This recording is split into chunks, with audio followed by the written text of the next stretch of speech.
In the heart of Ondo State, southwest Nigeria, the sunsets are deep in gold, but a shadow lurks. A fire has been burning for 3 years.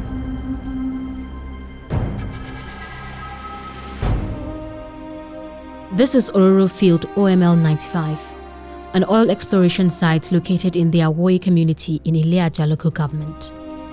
It is now a burning symbol of both ecocide and outright neglect by one of the largest oil producers in Nigeria. The fire still raging has been on for years. We cannot ascertain the number of barrels that have been lost. When the fire started, the reservoir pressure was at 8,000 pounds per square. The fire too burn. The fish where they there not come out. All of them don't run. Why not be go now? You don't see finish. Within 3 years to this time now, no more Awoyi again. Environmentalists waving the red flag say, this isn't just a fire. It's a story etched in the fabric of lives disrupted and ecosystems unraveling that demands to be heard.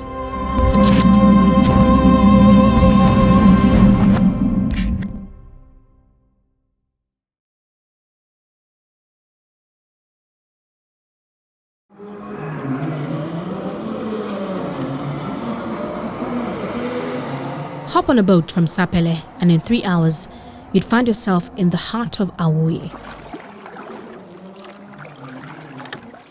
A fishing community tucked away on the southern edge of the Atlantic Ocean.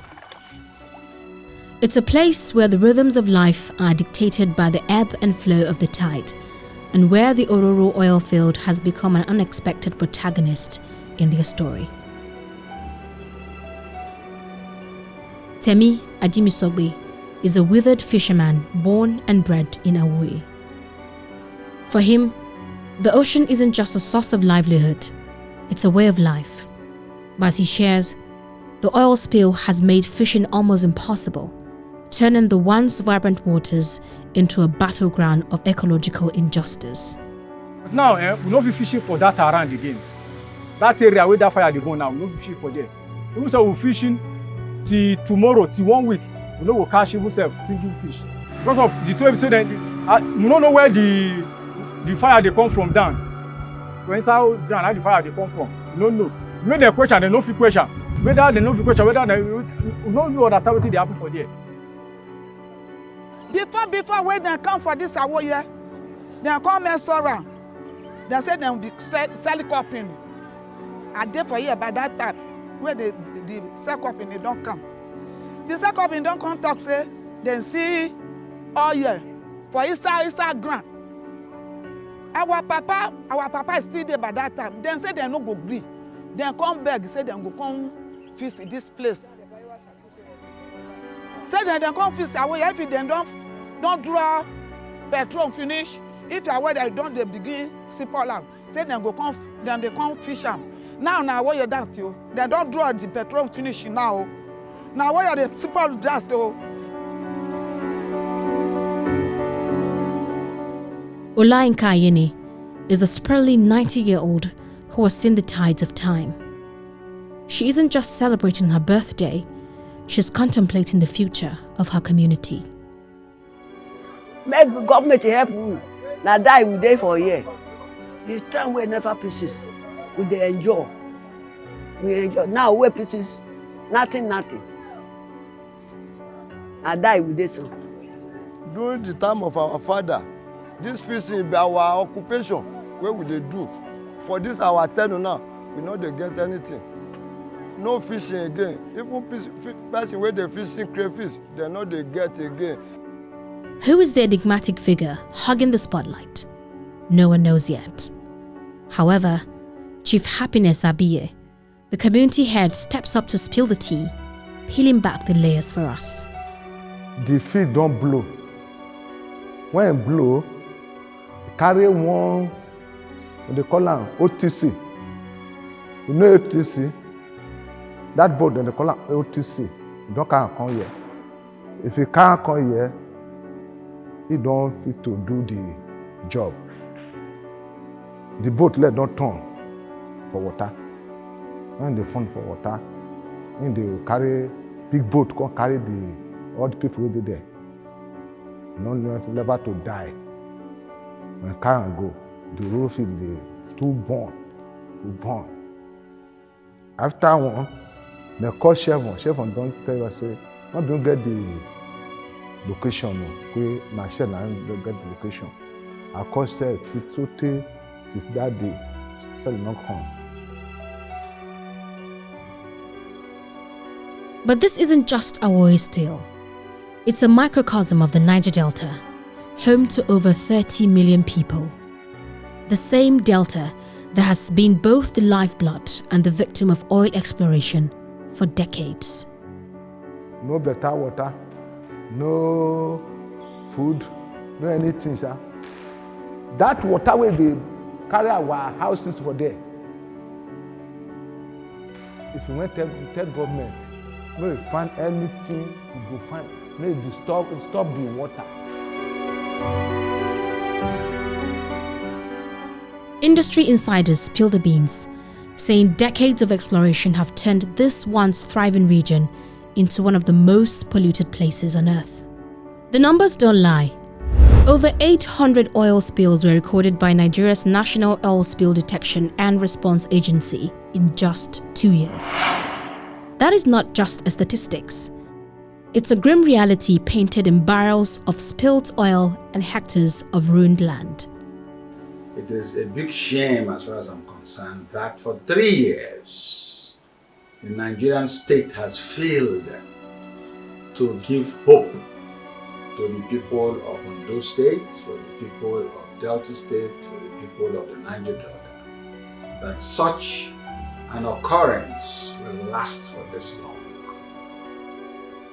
For a period of 3 years that has been on, the level of pollution that it will cause can only be imagined.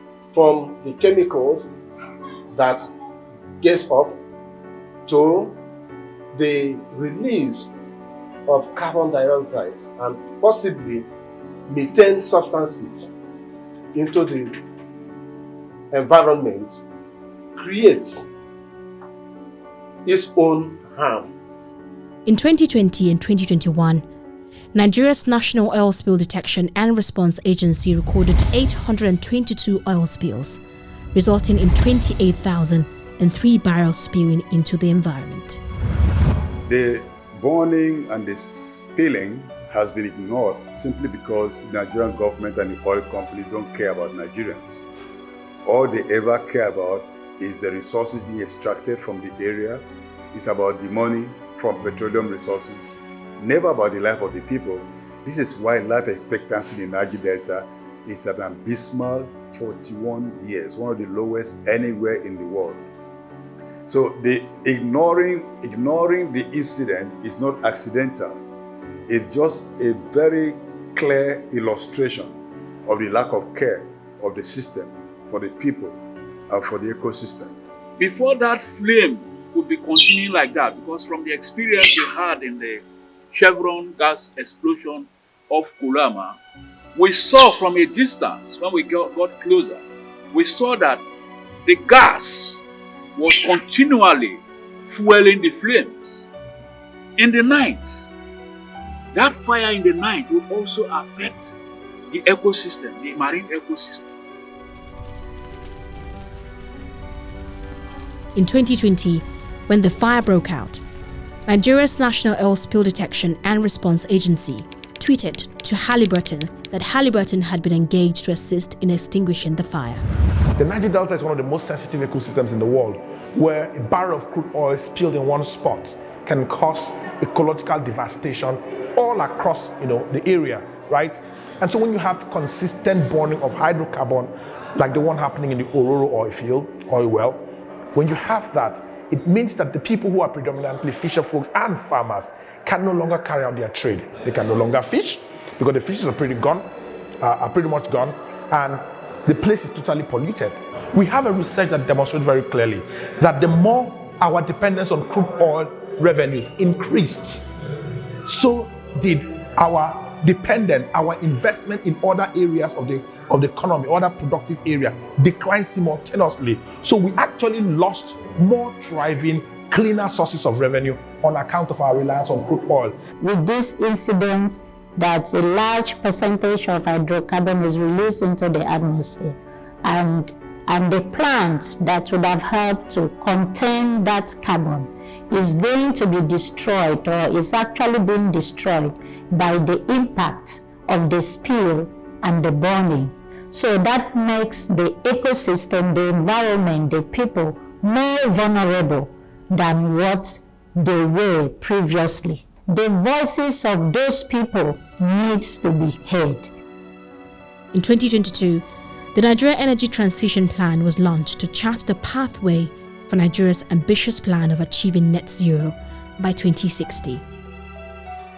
This plan focuses on reducing emissions across 5 prominent areas: power, cooking, oil and gas, transportation, and industry. We need to bring their consciousness, because we are even gradually coming to the end of fossil. Technologies around the world are moving. I mean, it almost get to a point that nobody wants to buy our oil again.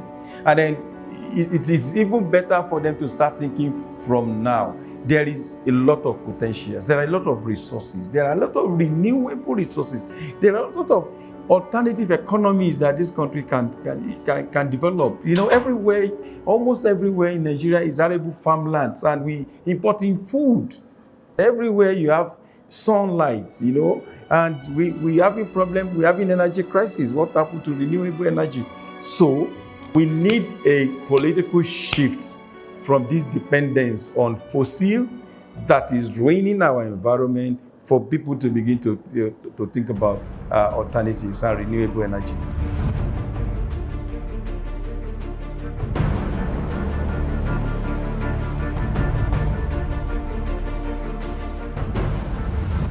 Nigeria grapples with a fundamental debate. Can a nation steeped in the wealth of non-renewable fossil fuels pivot towards a cleaner future?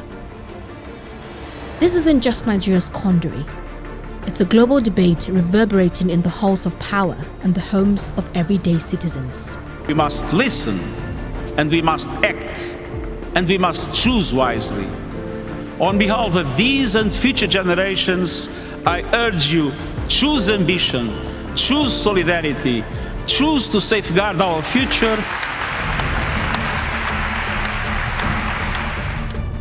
For Nigeria, where the economic heartbeat dances to the tune of oil and gas, this isn't just talk on paper. It's a demand for action, a call for transformation. The shift from fossil fuel isn't merely a discussion. It's a battle cry for a nation standing at the crossroads of progress and preservation. While the debate storms on, one truth remains. The narrative is unfolding, with the voices of Awoye, the Niger Delta, and every community swayed by the ebb and flow, playing pivotal roles in this symphony of change. But amidst the discourse, a burning fire needs quenching, and the urgent need for voices to rise is undeniable. In the Niger Delta and beyond, there's a call for more to shield the people and the environment from harm's way. The flames must be extinguished, and the chorus of voices must grow louder to safeguard the future.